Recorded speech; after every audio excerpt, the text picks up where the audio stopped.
Kære venner og støtter og medlemmer af Midpoint, og alle jer, der bare er interesserede og nysgerrige at se med for første gang.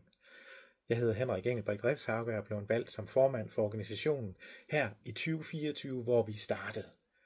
Vi står nu ved afslutningen af et år fyldt med udfordringer, håb og vigtigst af alt store skridt fremad. Og hvilket år det har været. Vi er startet op, og det har været en velsignelse fyldt med nye muligheder, men også en påmindelse om, hvor meget arbejde der stadigvæk ligger foran os. Lad mig starte med en lille historie. Der står sådan her i Esajas bog 43, se, jeg skaber nyt. Nu spirer det frem. Mærker I det ikke? Jeg lægger veje i ørkenen og floder i ødemarken. Det er faktisk Gud, der siger det til Esajas. Og den her passage har fulgt os i Midpoint igennem året. For selv når vi har stået midt i store udfordringer, så har han været med os.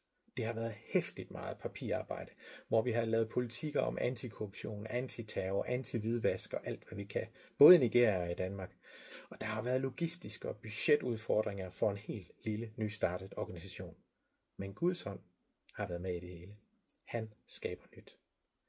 Og på den måde er Midpoint blevet tændt som et lille, varmt lys, der spirer i en verden, som nogle gange kan føles som en ørken hos de sårbare og trængte og oversete i Nigeria.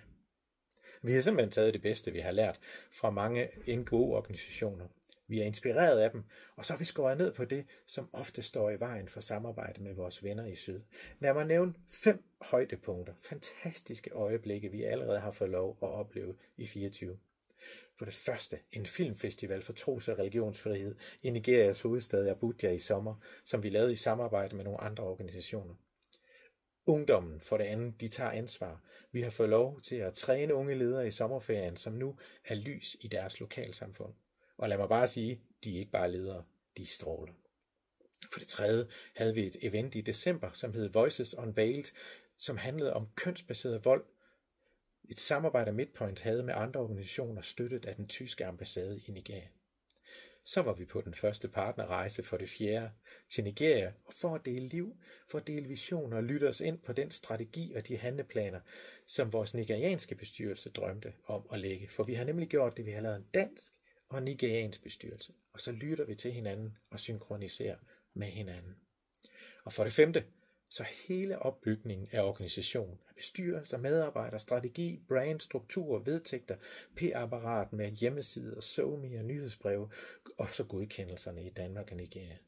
Det kunne vi tale om i timevis. Om alt det gode, der er sket. Men det vigtigste er, det kunne ikke lade sig gøre uden jer.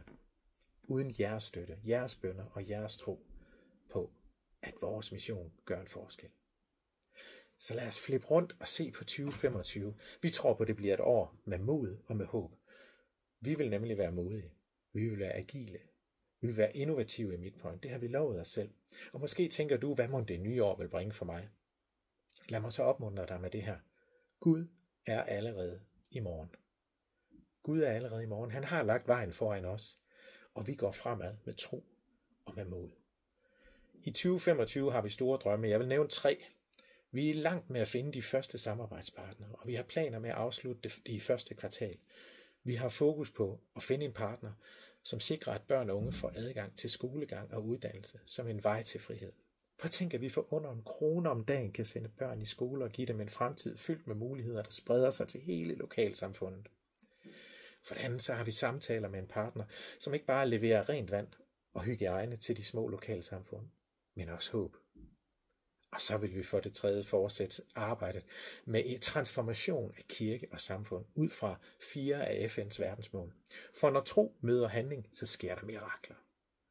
Du kan snart læse vores strategiske handleplan for alle delmålene på vores hjemmeside mpoint.dk og på Facebook. Så jeg vil slutte med at række en invitation til dig. Hvis du endnu ikke er en del af Midpoint, så lad 2025 være året, hvor du bliver medlem.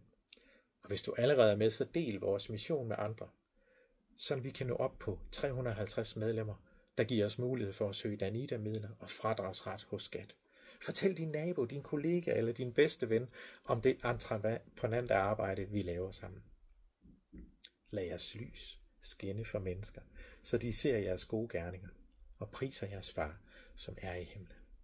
Lad os gå ind i det nye år sammen, som lys i mørket og med hjerter fulde af håb. Med det vil jeg ønske jer alle sammen et velsignet og glædeligt nytår.